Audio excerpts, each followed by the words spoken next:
నమస్కారం అందరికీ. కలియుగ ప్రత్యక్ష దైవం శ్రీ వెంకటేశ్వర స్వామి వారి దర్శనం చేయాలని ప్రతి హిందూ జీవితంలో కనీసం ఒక్కసారైనా కోరుకుంటాడు.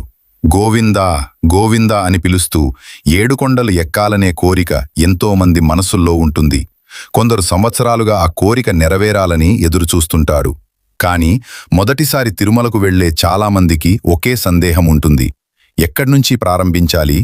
తిరుపతికి వెళ్లిన తర్వాత ఏం చేయాలి? ముందుగా ఏ ఆలయం చూడాలి? తిరుమలకు ఎలా వెళ్ళాలి? ఎక్కడ భోజనం చేయాలి?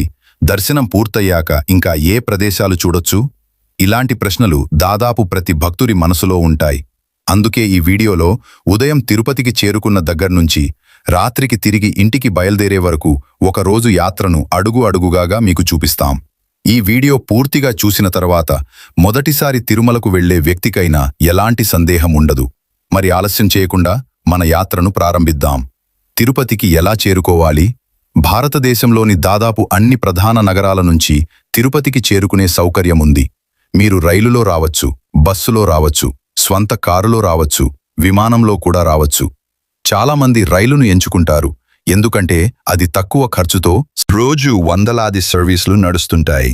మీరు ఏ మార్గంలో వచ్చినా మీ గమ్యం తిరుపతి నగరం. తిరుపతికి ఎప్పుడు చేరుకోవడం మంచిది?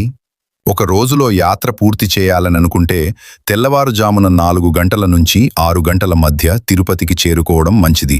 ఎందుకంటే ఉదయం వాతావరణం చాలా ప్రశాంతంగా ఉంటుంది. అలాగే రోజు మొత్తం మీకు సరిపడా సమయం దొరుకుతుంది. మధ్యాహ్నం లేదా సాయంత్రం చేరుకుంటే చాలా ప్రదేశాలు చూడలేకపోవచ్చు. యాత్రకు ముందే ఏం సిద్ధం చేసుకోవాలి? తిరుమల యాత్రకు బయలుదేరే ముందు కొన్ని విషయాలు తప్పనిసరిగా చూసుకోవాలి. ముందుగా మీ దగ్గర గుర్తింపు కార్డు ఉండాలి. ఆధార్ కార్డు లేదా ప్రభుత్వం జారీ చేసిన ఏదైనా ఫోటో ఐడి ఉంటే మంచిది. మీరు ప్రత్యేక దర్శనం టికెట్ తీసుకుని ఉంటే దాన్ని ముందుగానే ఫోన్లో లేదా ప్రింట్ రూపంలో సిద్ధంగా పెట్టుకోండి. ఫోన్ పూర్తిగా ఛార్జ్ చేసి పవర్ బ్యాంక్ ఉంటే వెంట తీసుకెళ్ళండి.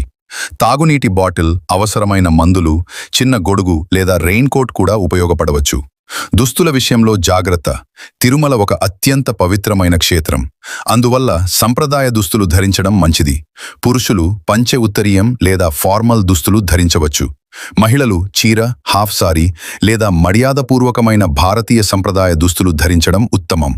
అతి పొట్టి లేదా మర్యాదకు విరుద్ధమైన దుస్తులను నివారించడం మంచిది. సామాను ఎక్కువగా తీసుకెళ్లాలా? చాలామంది మొదటిసారి చేసే పొరపాటు ఇదే.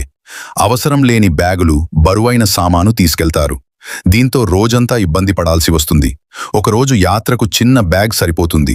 తాగునీరు, మందులు, ఛార్జర్, పర్సు, ఐడి కార్డ్, అవసరమైనంత డబ్బు మాత్రమే తీసుకెళ్లడం మంచిది.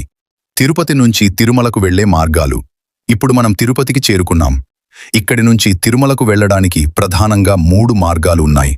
మొదటిది కాలినడక, రెండవది ఏపీఎస్ఆర్టీసీ బస్సు, మూడవది స్వంత కారు లేదా టాక్సీ. కాలినడకన వెళ్లాలనుకునేవారు అలిపిరి మెట్లు లేదా శ్రీవారి మెట్ల మార్గాన్ని ఎంచుకోవచ్చు. త్వరగా చేరుకోవాలనుకునేవారు బస్సు లేదా కారులో వెళ్లవచ్చు. ఈ 3 మార్గాల్లో ఏది మీకు సరిపోతుందో, వాటి మధ్య ఉన్న తేడా ఏమిటో, ఏ మార్గంలో వెళ్తే ఎలాంటి అనుభవం ఉంటుందో తదుపరి భాగంలో పూర్తిగా తెలుసుకుందాం. తర్వాత పార్ట్ 2లో అలిపిరి మెట్లు లేదా శ్రీవారి మెట్లు ఏది ఎంచుకోవాలి, మెట్లు ఎక్కే పూర్తి అనుభవం, దివ్య దర్శనం టోకెన్లు, మార్గమధ్యంలోని ఆలయాల గురించి తర్వాత వీడియోలు తెలుసుకుందాం.